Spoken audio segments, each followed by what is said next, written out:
Hello guys, and welcome back to Joe's Ventures. And today we're going to be doing part 28 of our Jurassic World Evolution 2 mod spotlights. We took a look at some of the wonderful mods people have been making and compare them to their real life fossil counterparts.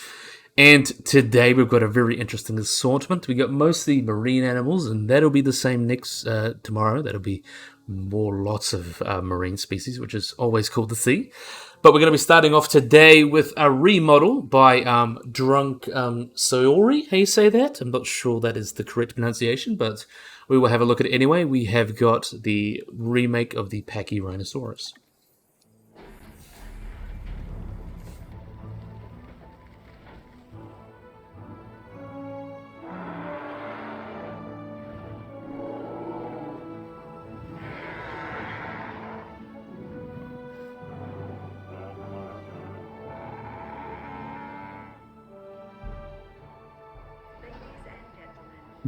Well, there's a bit of a funny bug there. But let's have a look at these wonderful boyos here. So this is Pachyrhinosaurus. We're going to have a look at some of the changes.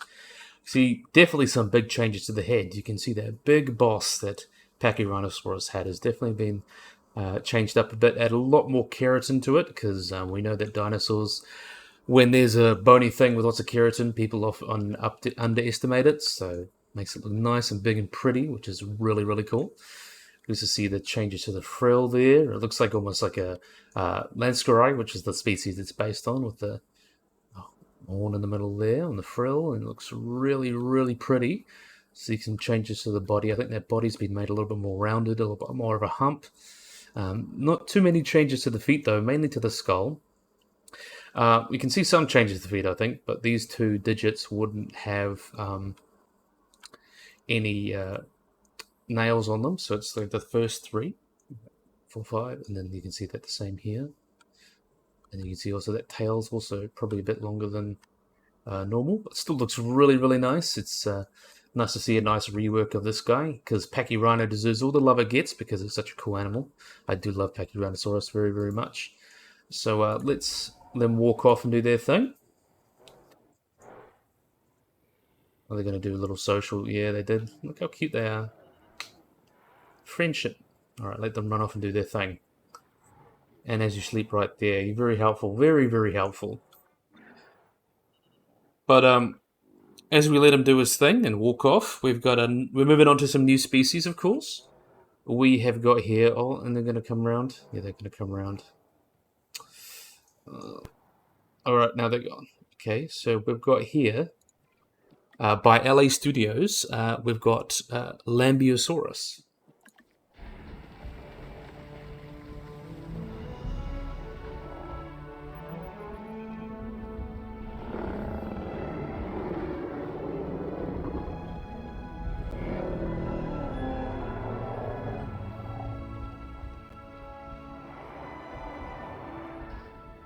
So here's a really nice one here. Let's have a look at you since you're out in the corner there looking all beautiful.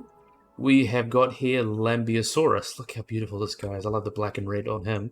So Lambeosaurus, which means Lambie lizard. These guys are a genus of hadrosaur dinosaur that lived around 75 million years ago, or the Campanian stage of the late Cretaceous. So these guys were another hadrosaur. They're in their own group called the Lambeosaurines. They're quite famous because they have a very distinctive hollow cranial crest, as you can see here, that resembles almost like a mitten. And there have been several possible species named, but the main species now is kind of Lambeosaurus lambi and a couple others, but that's because of, as I'll get into, the taxonomy of this guy is quite complicated. So this guy was first found in 1902 by Lawrence Lambie, who named hadrosaur limb material after Trachodon, which was an old genus name for Edmontosaurus. And it came from the Dinosaur Park Formation, and that's where it got the name Lambie, and which was really, really cool.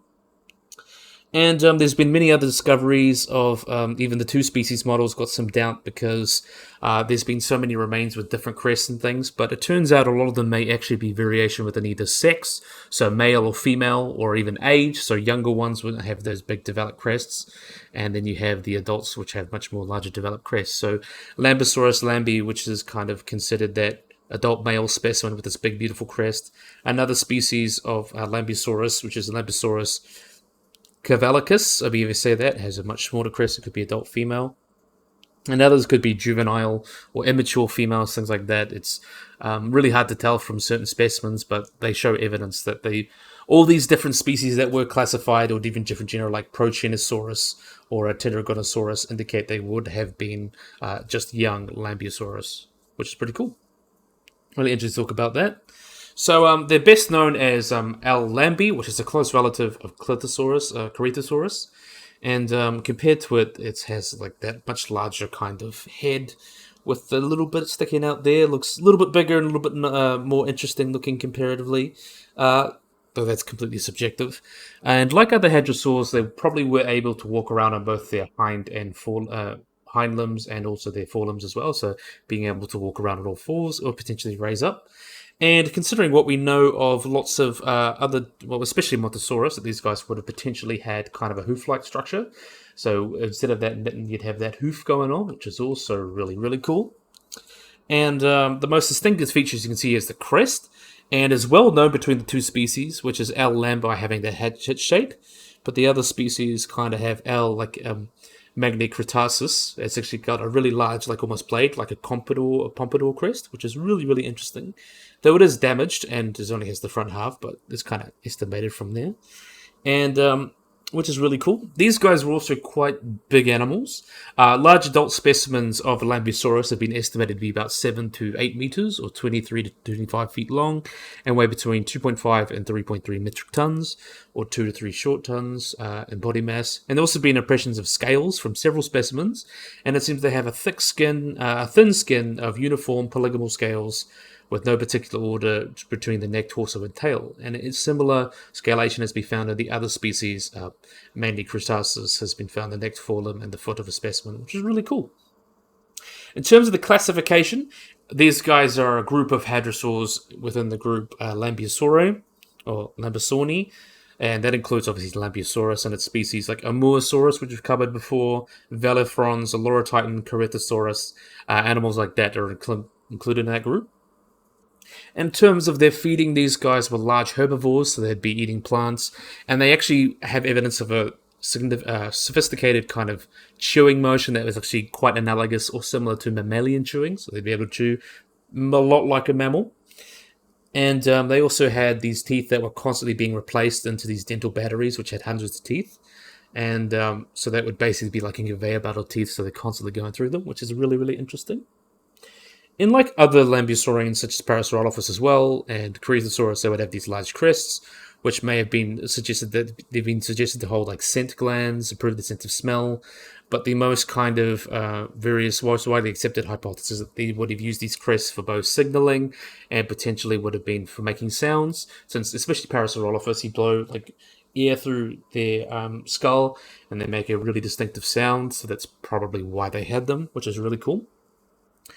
And they also have the large sizes of the eyes and suggest that these guys may have had very good vision and potentially have diurnal habits as well.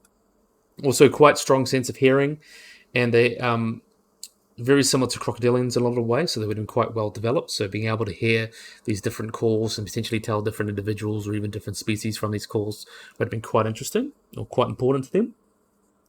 And both species, but as we refer to specifically as L. lambi, is from the Dinosaur Park Formation, which is a quite diverse formation, which has all sorts of dinosaurs that we know and love, which includes Ceratosaurus, Styracosaurus, Chasmosaurus, Prosaurolophus, Parasaurolophus, Corythosaurus, Gorgosaurus, Edmontosaurus, and Edmontonia, and Euoplocephalus. So very, very interesting fauna. And these guys would have been living in these low floodplains that would have been on near the coast of the Western Interior Seaway, and as they were shrinking at the time. The climate was definitely much warmer than it is today, and they would have been kind of temperate to conifer forests with angiosperms, things like that. And the L. lambi and L. Magnicretaceous and Corythosaurus were separated from time. So Corythosaurus fossils are known from the lower 2/3 of the Dinosaur Park Formation. L. lambi is found in the upper third, and L. Magnicretaceous remains rare, but only at the very top, where the marine influence was greater. So this guy was kind of in the middle between Corythosaurus and Lambeosaurus Magnicretaceous, but really, really awesome animal. LA Studios always knocks out of the park with these animals, and nice to see a returning mod, it seems, which is really, really cool. Let's see you guys walk off and do your thing. Now we're moving on to the lagoon. Oh, didn't mean to do that. Now we're moving on to the lagoon. So this one is going to be a quick one, but we've got Paleontoothus done by JWE2.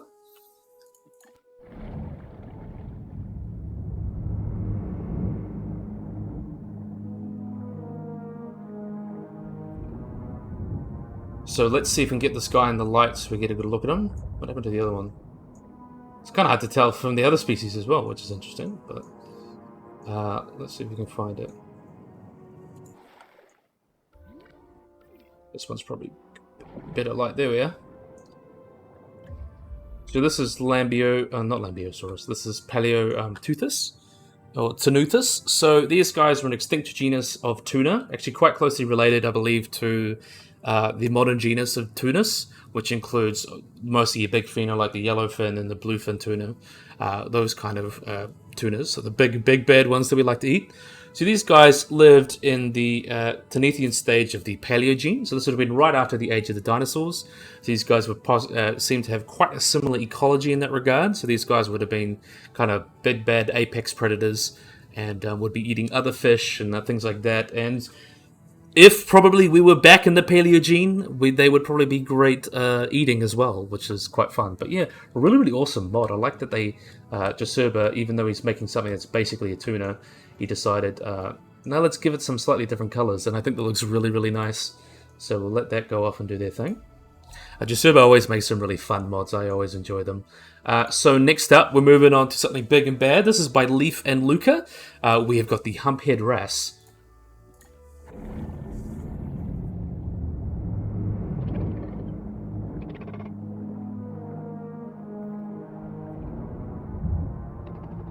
Swim off and do their thing. Here's one over here we'll have a look at. So this is the Humphead Wrasse. So you can see they're quite big and interesting fish. Let's see if we can get them in the sun a bit better.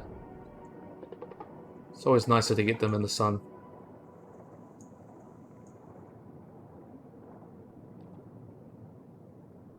There we are. There's one. Oh, didn't mean to do that. Technical difficulties, gentlemen and gentle ladies. But anyway, let's have a look at this guy. Perfect example. So this is the Humphead Wrasse. So these guys are a large species of wrasse that are found in the Indo-Pacific region. So they can be found, also known as the moldy wrasse, the Napoleon wrasse, or the Napoleon fish, which is pretty interesting. And these guys are the largest living member of their family. Males can typically get much larger than females, and females can get quite large. So they're capable of reaching up to 2 meters and weigh up to 108 kilograms. But average length is typically less than a meter. Females really grow larger than 1 meter, and they can be easily distinguished by their large size. They have these big lips going on here as well. The 2 black lines behind its eyes, and the humps on their forehead where they get the name the Humphead Wrasse. And they're quite colourful, as you can see here. They can be like a dull green to a more vibrant shade of green or purplish blue, which is really interesting. And adults are typically observed living singly, but have been seen in either male-female pairings or in small groups, which is pretty interesting. So the Humphead Wrasse typically is kind of found on the east coast of Africa, around the mouth of the Red Sea, and in some areas of the Indian and Pacific Oceans. And juveniles are usually found in shallow, sandy regions bordering these coral reefs. The adults are mostly found in offshore or deeper areas of coral reefs, typically in outer reef slopes and channels, but also can be found on lagoons. But they are quite common, well spread. And in terms of reproduction, these guys are quite long-lived species, but they're very slow breeding. And individuals become sexually mature at about 5 to 7 years old, and have been known to live for about 30 years. And they also protogynous hermaphrodites. So females will become males, with even some of them becoming males at about 9 years old.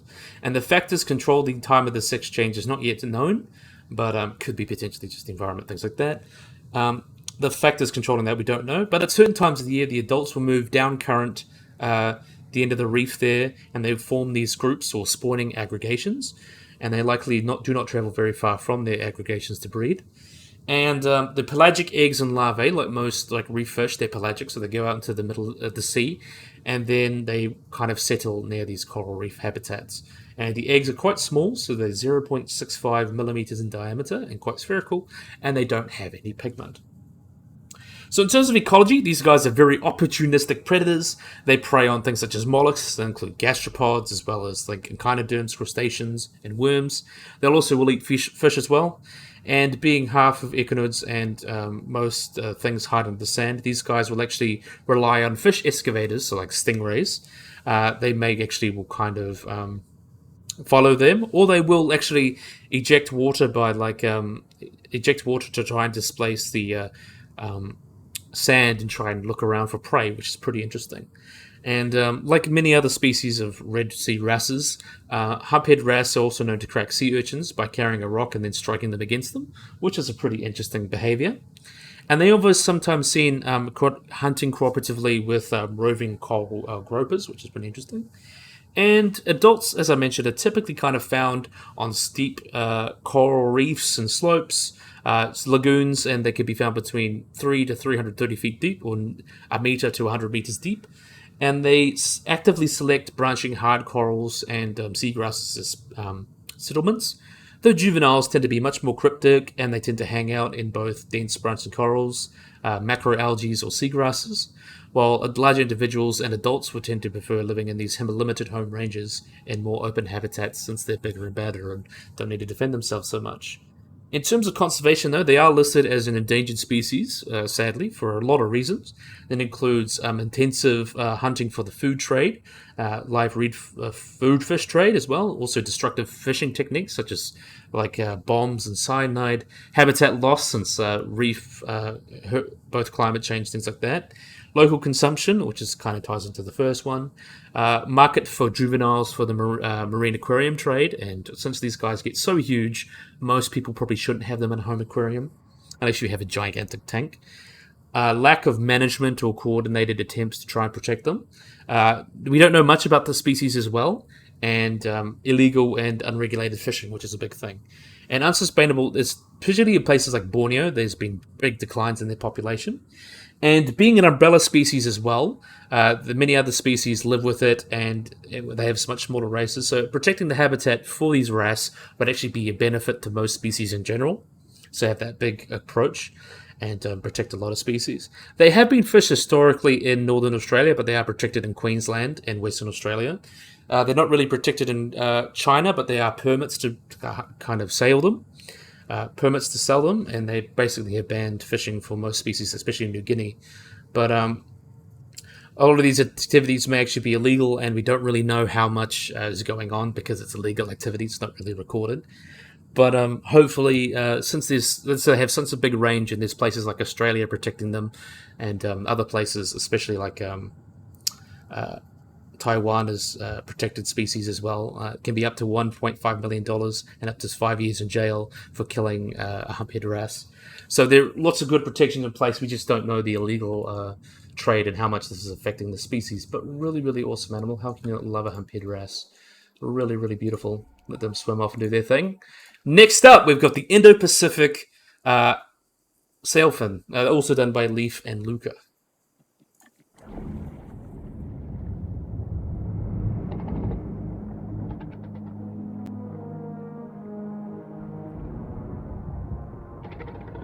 Let them swim off and do their thing. This one looks nice, and look how pretty this guy is.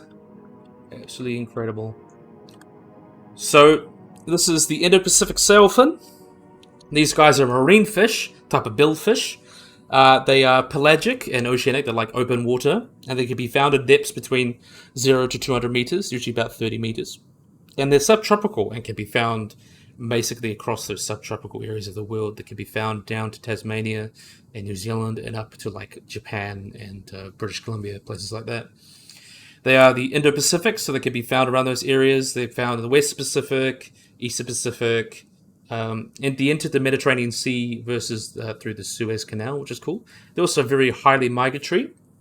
But the taxonomy in these guys is a little bit different to a CERN. Some people consider them all the same species, or there's two species, the Indo-Pacific sailfin and the Atlantic sailfin. So either the single worldwide species is that one there, or they use the Indo-Paris platyterus, I believe you say that, for the Indo-Pacific, or they use another one or albicans for Atlantic. But I'm assuming here this is supposed to be the Indo-Pacific. So these guys are found in the Indian and Pacific Ocean.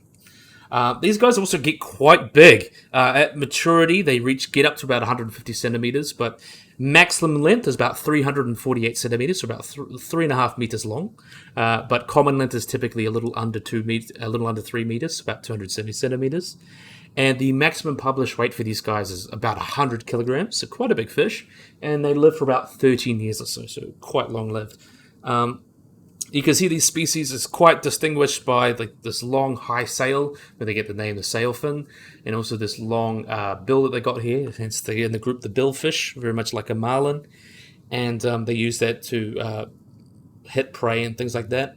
They also have no glial rakers. They have these really large dorsal fins as well. They're very much built for speed, very fast animals. In terms of their biology, these guys are oceanic and epipelagic species, so they're found in open water. They're most densely distributed on waters close to coasts or islands, and they most likely will shoal by size, and they undergo a spawning migration in the Pacific, as we'll get into. They feed mainly on fish, but also they'll feed on crustaceans and cephalopods, so they're kind of a mid-level predator. They're usually caught with long-lined set nets or sometimes trolling or harpooning from boats.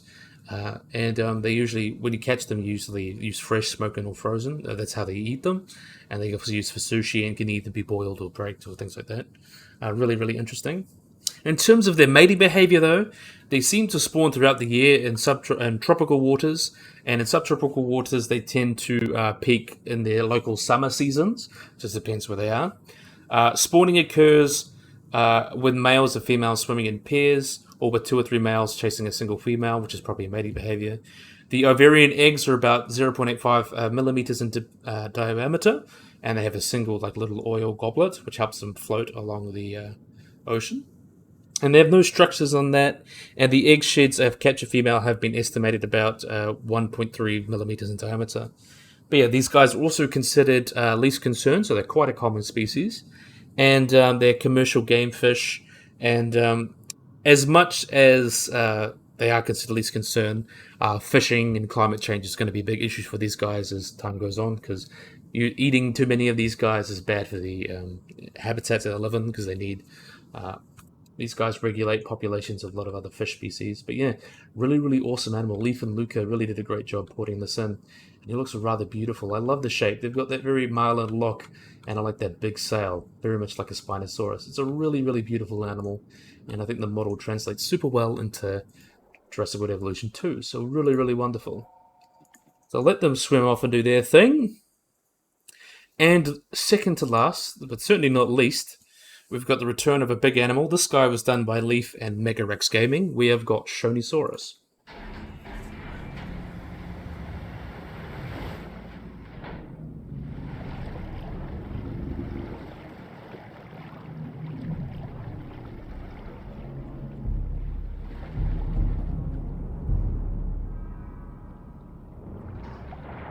So let's see. There you are. You're swimming off and doing your thing.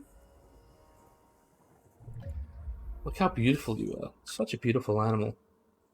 So this is our Shonisaurus. Let's see if we can get a slightly better one of you in the light.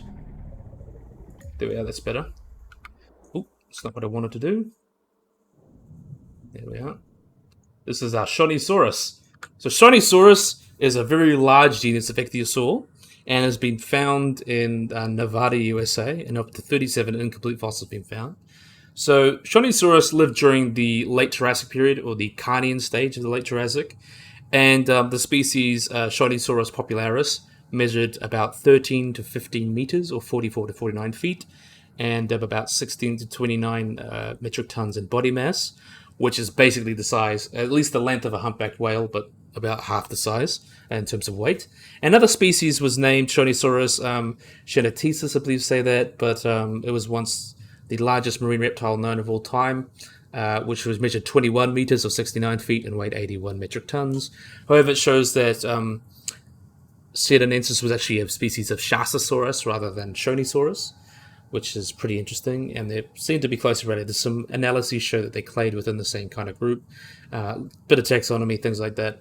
But you can see the main adaptations these guys have here. Shonisaurus had a long snout, and its flippers were much longer and narrower than any other ichthyosaurs. And they were initially reported to have socketed teeth rather than the grooves in the adults. They were only present in the jaw tips, and only the very smallest had them. Though this is something that's kind of become a meme, we do have, I believe, teeth from an adult Shonisaurus, which is pretty interesting. So this guy should be have a lot of teeth, which is very cool.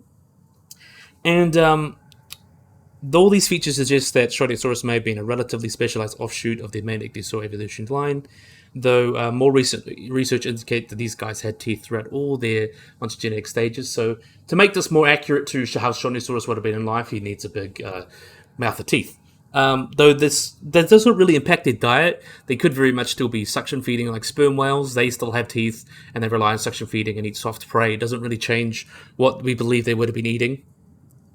And it was historically depicted as like a very round body, and that's still kind of the case, but it shows that it has a much more streamlined body than much thought, much more slender, but it's still relatively deep. It's very much whale-like in that regard. Very, very big and whale-like. I think it looks rather awesome. Such a cool animal. I love Shonisaurus. And it is also not known if Shonisaurus had a dorsal fin. More basal-ichthyol Mixosaurus had one, but it most likely didn't. But a small one is kind of a okay compromise, I think. So in terms of the history, the first fossils of Shonisaurus were found in a large deposit in Nevada in 1920.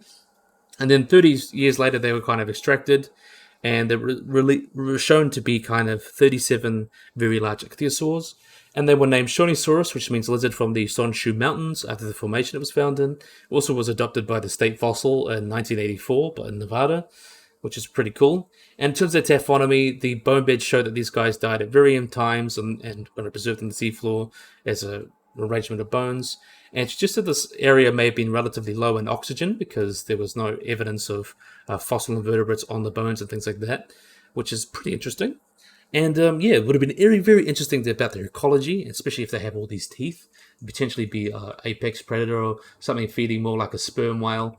That maybe makes sense more there for ecology, eating soft-bodied prey like squids and fish and pretty much anything.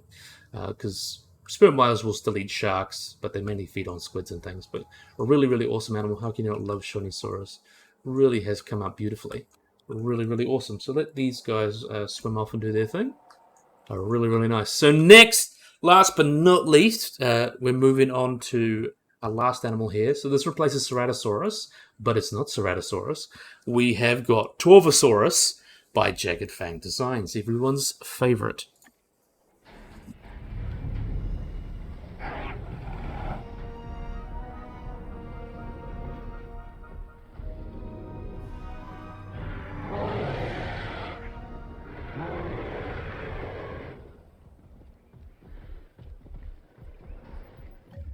Let's have a look at these wonderful guys here. So this is a wonderful Torvosaurus. Look how wonderful these guys are. So this is Torvosaurus tannerii. There's a couple of species of Torvosaurus. This is Torvosaurus tannerii. So these guys are a genus of megalosaurid theropod that lived during the late Middle and late Jurassic, so about the Calvonian and the Tenorian stage. And the species tannerii lived in America, so Colorado, things like that. But other species and other specimens of Torvosaurus have been found in Portugal, Germany, and potentially even England, Spain, Uruguay, and Tanzania. And Torvosaurus tannerii is the most commonly referred to species. That's the one found in the Morrison. But there's Torvosaurus gunneri, which comes from Spain, Portugal, around there. That's named after James Gurney, who is a quite famous paleoartist. And then there's a third species from Germany that has not been named yet. So the first remains of these guys were found in Wyoming in 1899 by Elmer Riggs, and were taken to the Field Museum. And they were rediscovered also in 2010, which is pretty interesting. And the specimen was assigned to Torvosaurus tannerii after being described in 2014. It was kind of the first discoverable material of Torvosaurus. More remains of large theropods have been found. They're believed to be Torvosaurus, being found in the Tendaguru Formation. There even potentially was reclassified as a Characterosauridae originally before it was classified to being Torvosaurus, which is pretty interesting. And there could be other species. We'll get on that and talk about that. But This guy does have a bit of an assorted history, and there's also Umaka Rex, which is like a almost larger version.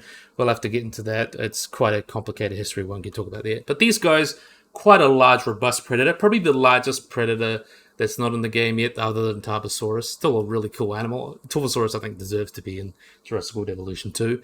These guys are a very large, robust predator. They get about 10 meters long, or about 33 feet, and weigh between 3 to 4 tons.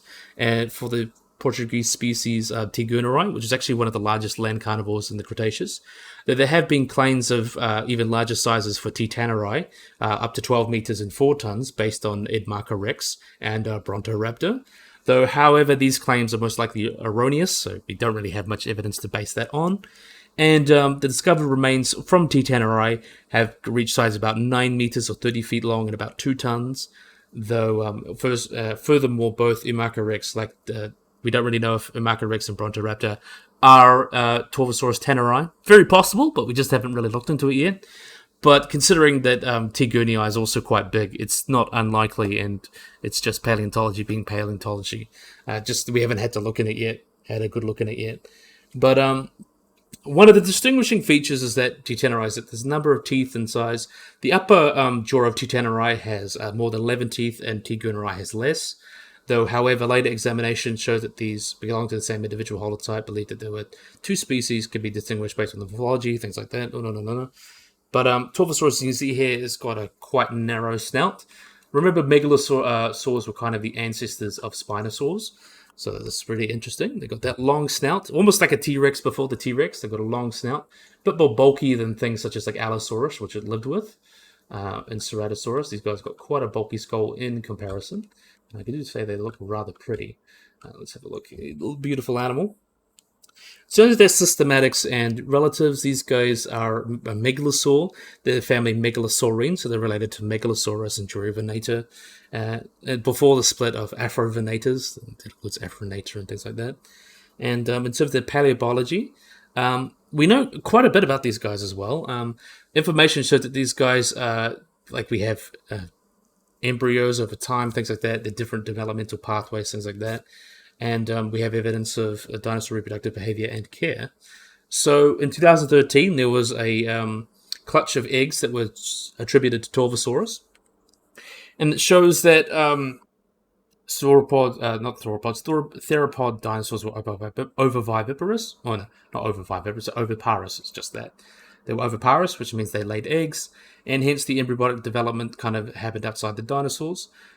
This is from the Loharina Formation in Portugal, from the late Tenorian stage of the Jurassic, so about 152 to 145 million years ago. And it's quite significant because the most primitive dinosaur with embryos known, the only basal theropod with embryos known, fossils and eggs and embryos are actually quite rarely found together. And it shows that the first evidence that a one-layered eggshell in theropod dinosaurs, and kind of allows us to link a new eggshell morphology up to a particular group of dinosaurs. So that's really, really cool. And one thing as well is that we don't really know, it's not known if these guys had parental care, but these eggs were abandoned due to unknown circumstances. It's very possible that they could have got preserved or got covered in mud and then the parents abandoned them. Maybe the parent had to abandon them because of predators or something like that.